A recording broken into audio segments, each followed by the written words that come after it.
I know it's big, but my Ranger's got the tow package.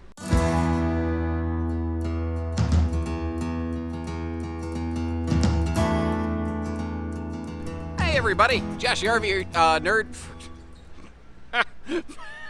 Almost like forgot my own stupid made-up name.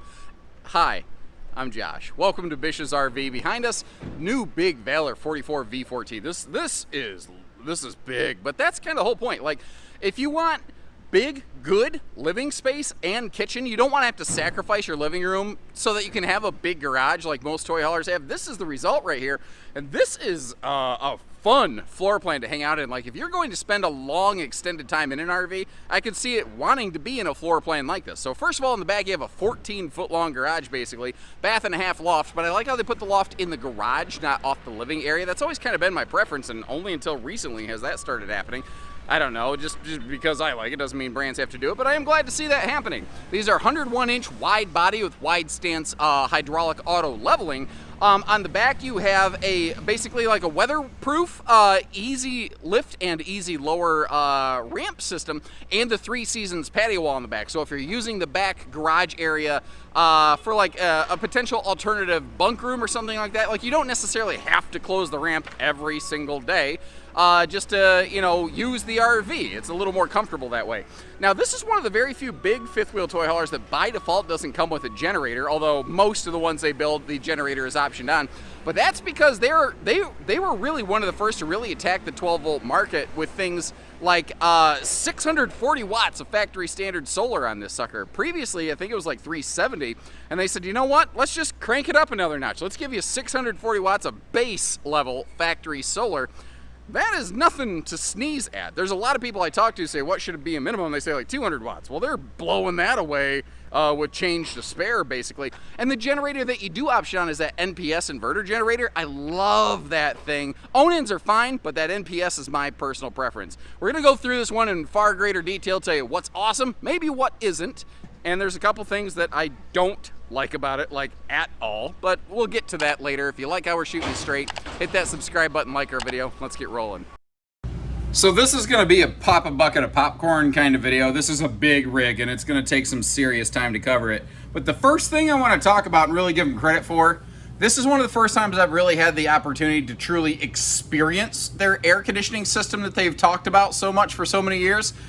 And it's living up to the hype. It is currently about 6 billion% humidity, and it is hot outside. Thankfully, it's a little overcast, but man, it is muggy, sticky hot. And this 40,000 plus BTU triple air system that they're running, it works. And some people have said, those non-centrally ducted air conditioners that they're using in the living room and the garage, like, aren't those things really loud? Well, I'm going to shut up for a minute and you just listen, because this is the air cranked up on absolute max.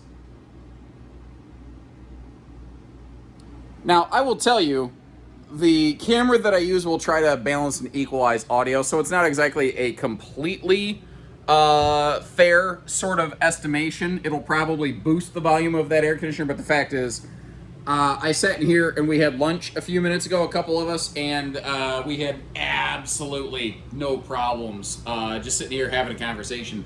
I am a fan of those sectional style sofas. I will say though, for road mode, this one is a freaking bear, dude. That is a Fred Bear of a sofa.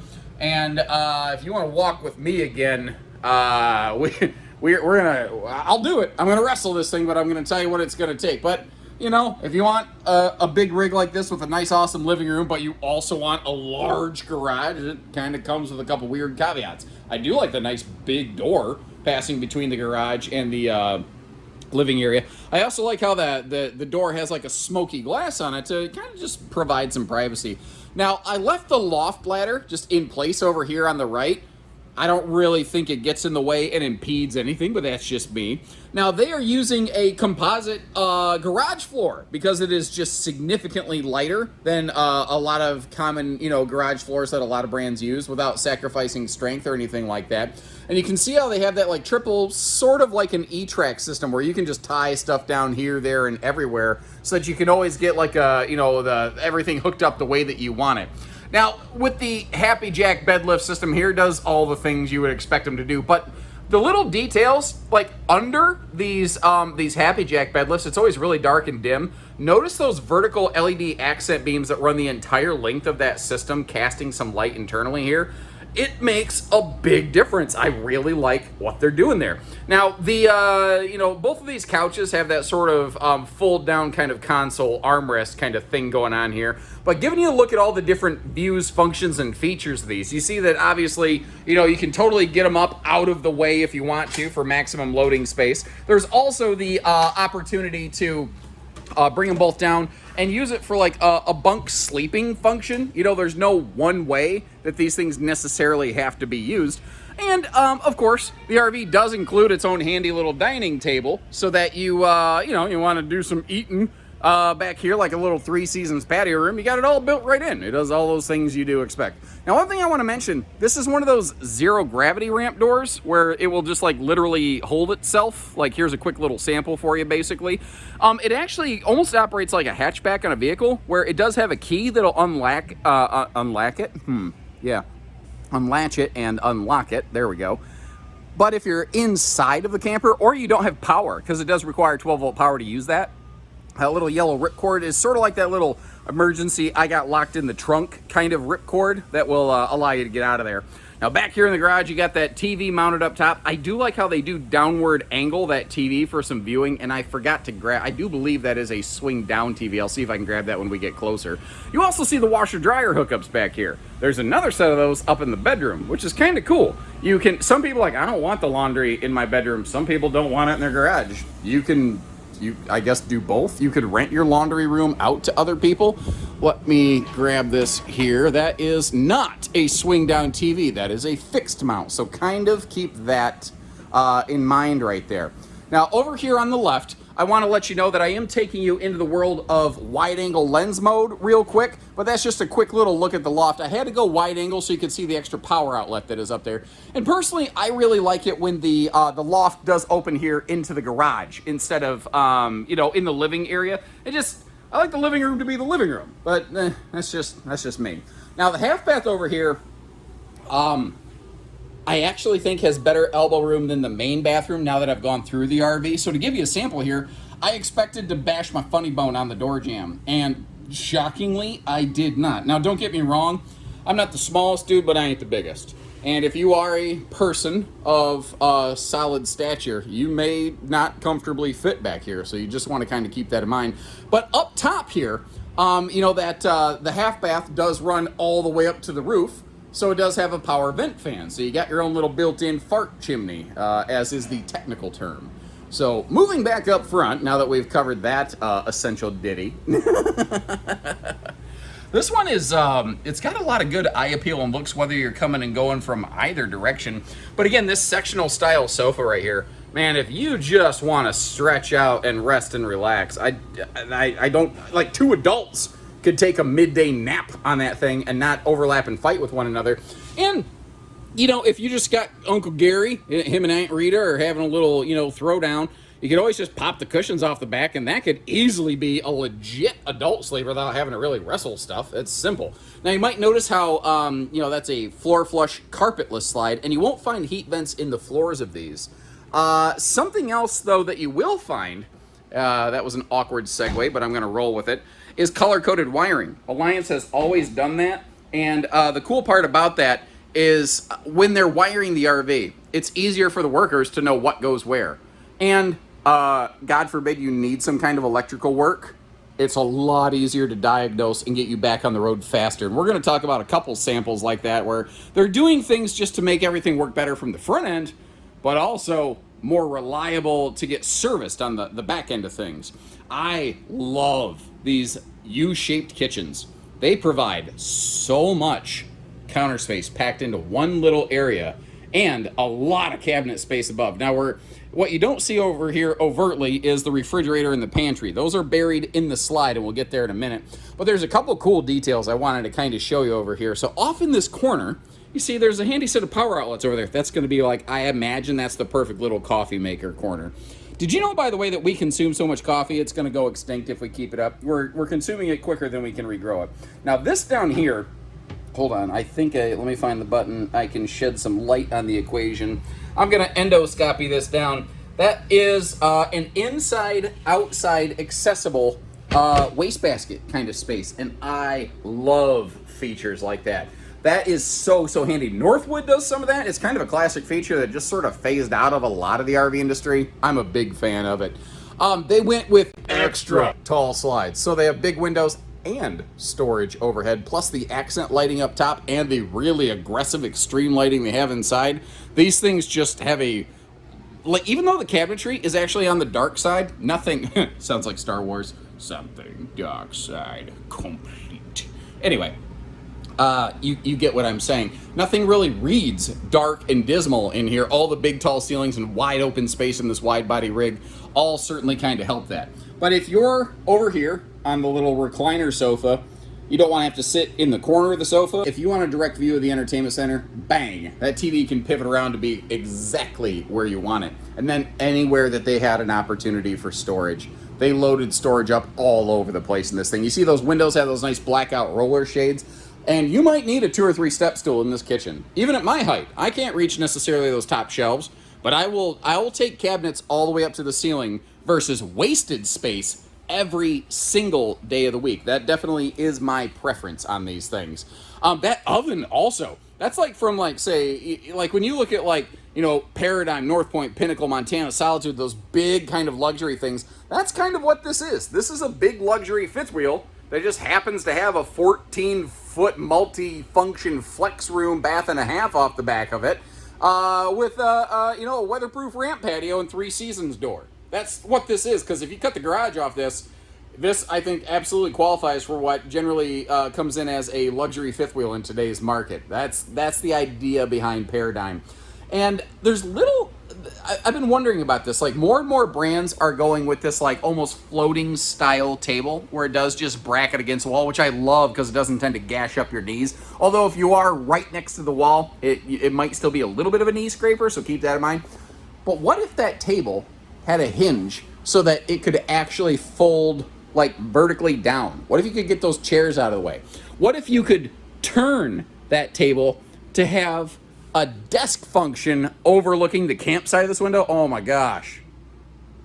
I never thought about that until just now. That giant overlook window right there, if that table could pivot, as soon as I finish this video, I'm walking inside and telling them they need to look at that. That would be great. But over here back on the sectional style sofa, Tootsie Toaster straight across from us, and I tell you what, buried over here in the corner of this thing, I could get used to this. Yeah, and you know, from this seat, I can kind of keep an eye out on the garage. I can keep an eye out on the neighbors. I can keep an eye out what's happening over on my campsite.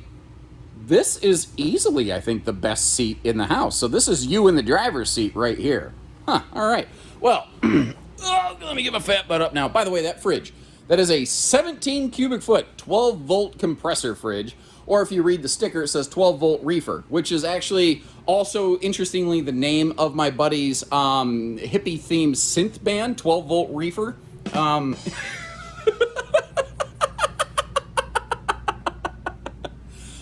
Sorry, that's a stupid joke, but it tickled me just right. The reason I wanted to come right up here in the bedroom first is to take a look at this air conditioner. In the living room, in the bathroom, you've seen non-ducted air, no, in the living room and in the garage, sorry, I'm tired. You've seen non-ducted air systems. And the reasoning is, if central AC runs all the way through this giant roof, it's gonna catch a lot of sunlight. And the air actually that's been cooled in the ducting will warm up a little bit before it gets into the RV. While the non-ducted direct dump AC units that they put in the living room and the garage don't have that problem. So they're maximum efficiency. But the bedroom and the bathroom are 2 small rooms. So they put a small mini ducted system with a very short central ducted run, and this air conditioner can keep up with these 2 little rooms and that central ducted little bit of a run that it is. Absolutely no problem. But what's cool about this, it is triple air conditioner, and it is true 3-zone air. So you want your bedroom to be an icebox, but you don't want to, like, if your 3 seasons patio room is going to be open, you don't want to cool the outside because, you know, you're the ghost of your dad yelling, close the door, we're not going to, you know, pay to heat the neighborhood. If that's coming into your head, you know, you can shut the garage air off individually if you want to, which is kind of cool. By the way, it is true. These are the new updated version where when you do change the mode, if a kid changes the mode, somebody under the age of 40 changes it, it will trigger the chip that all dads have in their head so that we can come investigate, just so you know. Now, that's a soft close toilet lid, which is kind of nice because then if you happen to drop the thing like it's hot, you're not going to accidentally make a big old racket. But I was shocked. The half bath was not a funny bone breaker. The main bathroom was, for right-handed folks anyway. I'm not a lefty, so I didn't kind of try it for that. You get a nice look at my little right arm over there. Congratulations. That and $5 will get you whatever $5 will get you. But look at this. Watch my head as I step into the shower. Did you notice how I actually shrunk? How the ceiling in the shower got taller? This is a new thing that they've been doing, and I've always kind of wondered why Fifth Wheels didn't do this. And I figured maybe there was a reason for it. Well, apparently there's not. The shower is actually recessed down into the floor. So if you are a tall person and most RV showers don't fit you, this one probably will. Now that does mean that the rest of the RV, you know, in the upper deck, the rest of the bedroom and bathroom is not quite as tall, but I'm a little over 6 foot. I'm shooting from the hip. There's somewhere between 6'4" to 6.5 foot in this upper deck clearance space. That's not too awful terrible. Now you might have noticed this is a dual entry bed and bathroom. With this being wide body, they're able to give you a big shower and a dual entry. The one thing I will say on the bathroom, it really does lack any sort of good linen storage. That is kind of one surprising, I don't know, miss or whatever thing that it just doesn't do very well here. Both sides of the bed, by the way, have just those little shelves that stick out nice radius corners so you don't scratch yourself at night, but household and USB plugs on both sides. Now this is a king bed, but when I lift it for storage, you'll see how the bed base is not quite the same size. That's because the bed base is actually queen sized, which is kind of cool. Now working our way up top here, this right here, 12 volt TV, and that's again one of the things that really Valor's well known for. They were one of the very first to just really aggressively go after 12 volt kind of, you know, features and functions right there. So if you do want to do some off-grid camping, you're capable of doing that. Now notice down below there, we've got that handy little flip-flop shop. But then if we crack open all these drawers right here and the hidden storage on the top of the dresser, you see you got all kinds of space there. Now the front closet has 3 sections. The right and the left are symmetrical with a couple drawers down below for your socks and undies, basically. I'm estimating. I don't know your life. Maybe you don't wear underwear. I'm not sure. In the middle though, it's either closet or washer and dryer, which is kind of cool. Now, if I'm not mistaken, I believe you can do a side-by-side washer dryer in that front closet and still have some hanging space above it. So really, I think overall pretty smart, crafty, intelligent design. What I'm not sure about on this RV overall, and it tends to be a hiccup hanging point with a lot of big haulers, is what's the road mode gonna look like? And the short answer is it's not amazing. It's about what you would expect. So, you know, from the entry door, from the hallway, looking upstairs here, what you can see of the bedroom, the bathroom is an absolute no-brainer. You can get in here, no sweat whatsoever. Where it gets a little more problematic is what happens when we pivot and start going downstairs. Now, from the entry door, you're straight across from the control panel. And by the way, something I kind of forgot to talk about previously, let me go ahead and crack this open for you here. The living room and the bedroom also both have cool little dimmer light function, which is nice. And I want to talk about this. They don't do a lot of like smart Bluetooth kind of nonsense. Nonsense sounds negative. It's not the word I meant. I'm tired. I'm sorry. You get the idea. They just do buttons, because you know what? Kitchen light switch is just a switch. You don't have to beep boop boop beep boop and go through menu A B C D E F G. It's just there. It's just done, which is nice. Ooh, look at that, soft close. Nice. So I was a little bit hopeful when I saw that we could sneak up here into the kitchen, but you really are not going to be able to get to the fridge. And so remember when I said that this sofa is a little bit of a Fredbear? Hey, look, Spider-Man is climbing the ladder over there on the right-hand side. But remember when I said that this sofa is a bit of a Fredbear? To close this RV up, you have to stack the 2 chairs. You have to shove that sectional piece under one side of the table, And then you have to stack the other sectional piece, and you can see all the recliner ripcord hardware right there. In case you were curious, those are recliner sections. You have to stack that on top of that sofa, and then it straps down, which I haven't done because this is just for quick demo purposes. And it takes a little bit of work. There is one other thing that I noticed on that sectional sofa as I was doing it that I kind of was not necessarily in love with. So if you're sitting in the whole sofa while it's set up, if you're on those two removable pieces, if you lean forward like you're watching the game and it's getting really intense and you're getting right up close and personal, if you lean forward too far, it will actually, the whole seat will rock and those brackets will start to unslot because they just slot down in place. And you kind of half tumble into the living room floor of the RV, which is not necessarily ideal. Now, apparently I'm not the only person that didn't necessarily love that system, and evidently they are exploring some other alternative options. So, depending on when you watch this video, that could be something that's changed. So take this with a grain of salt, and if you're seeing one of these 44v14 Valors somewhere, ask the salesperson, or go see it in person, ask them, like, how does that sofa work, you know, and maybe they'll have come up with something else in the meantime. I don't know. And despite my silly Ford Ranger comment when this video began, dually's my recommendation here. Dually's a good place to start when you're looking at a big rig like this. And I like to share, again, good with bad information. One of the really important factors to really think about when you're looking at an RV this size is where are you going to take it? How are you going to get there? Do they have space that can accommodate a rig this big when you get there? I've seen a lot of, over the years, I say a lot of, I've seen some late model, barely used, big fifth wheels, not just toy haulers, where I ask folks, why are you trading this in? Why are you getting something smaller? And they say, you know, it's just, we can't take it anywhere. You know, there's no place that can handle a rig our size that we want to park in. So, you know, keep that kind of little thing in mind. It really depends on where you go and what you do with it. Now, that NPS inverter generator, what I like about that thing so much is, you know, obviously it provides power to the whole unit. There's no question about that. And remember, the generator is optional on these. One of the very few big haulers where generator is optional because they have a solid, you know, base solar package. But the generator has a remote key fob start. So, like, if you need it to run the air, and maybe it stayed warmer overnight in your bedroom than you were necessarily expecting, well, you know, you can just grab the key fob from bed, turn the thing on, and enjoy some nice airflow in your bedroom. It also has a pull start, so it's really, really hard to just flat not be able to start that generator. Now this I love. This is classic camping features. This is under the kitchen countertop. You see, that's the little spot in the kitchen where you can drop stuff down into a wastebasket. Being able to pull the wastebasket out and empty it outside is really handy. It's just a nice way to keep dirt and clutter out of your RV. And I really like this. Just in front of those, you know, big triple axle system up here, you have your sewer outlet, but it's the only sewer outlet on the RV. They did plumb everything together, which is excellent. And if I, you know, look you over here to the left, a couple other things you're going to see, like all the poles are not buried under a slide.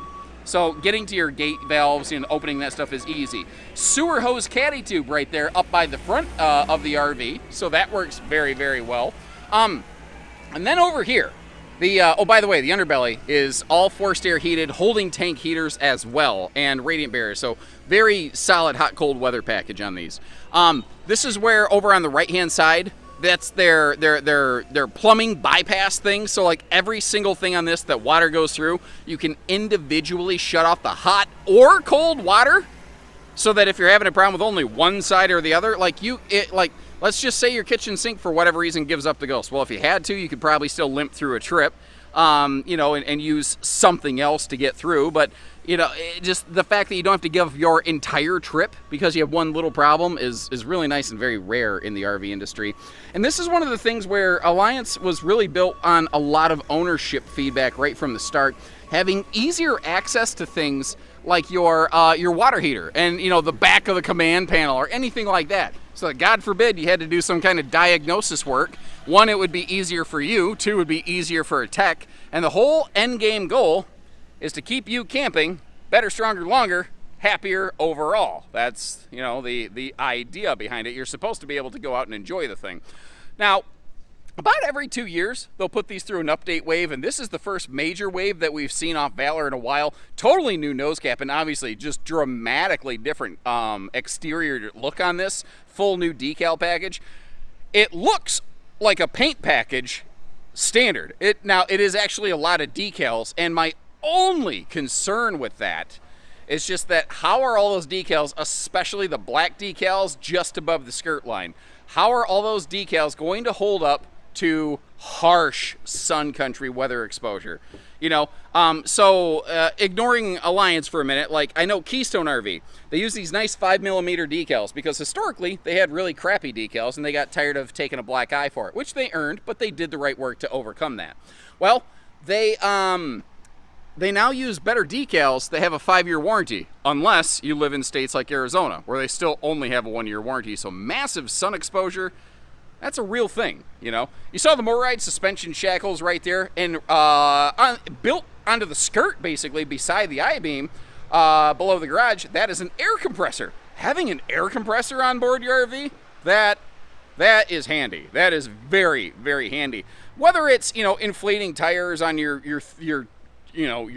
golf cart or your side-by-side or whatever, or I don't know if you remember what it was like getting a head rush trying to like blow up the kids' pool toys, like pff, pff, pff, but having an air compressor right there to do that work for you, that is awful nice, and that is absolutely a nerd preferred feature. Frankly, I'd like to see air compressors maybe start peeking in on more than just toy haulers. I think it's something that could have some use.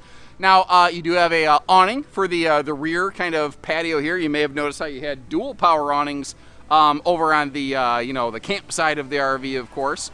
And then over here, back on the driver's side, or as it is more technically known, the poop side of the camper, you've got your dual 30-gallon fuel inlet. You have dual 30-gallon onboard fuel tanks. One for dedicated strictly for the generator, and then one specifically for the little fuel station here. They don't cross flow, so if you want to put some higher octane stuff for like a hot rod side by side in one, and then normal gas for your generator in the other, you can do that. Now, if you're like, I don't need high octane, what you can do, fill them both with your normal generator fuel. If the generator tank starts getting low, use the fuel station to actually fill up the generator fuel tank. There's nothing that says you can't do that. And if you're looking up top, you can see 1, 2, 3 air conditioners peeking at us. That has been an Alliance big fifth wheel thing since day one.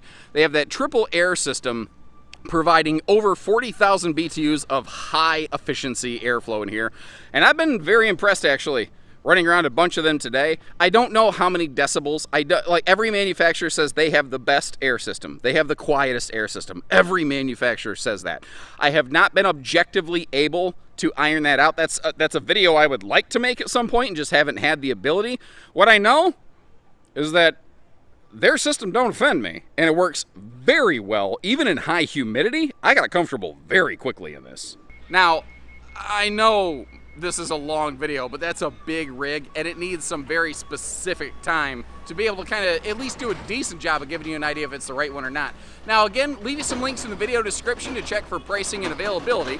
And when you're ready, we're ready. We don't do hidden dealer fees, we just do everything else. And this upward angled camera, since everything here at the factory slopes down for runoff, is very friendly. That, by the way, the biggest reason I wear the goatee. It just really helps hide the turkey neck. Anyway, enough about me. Take care, stay safe, have fun, and happy camping, everyone.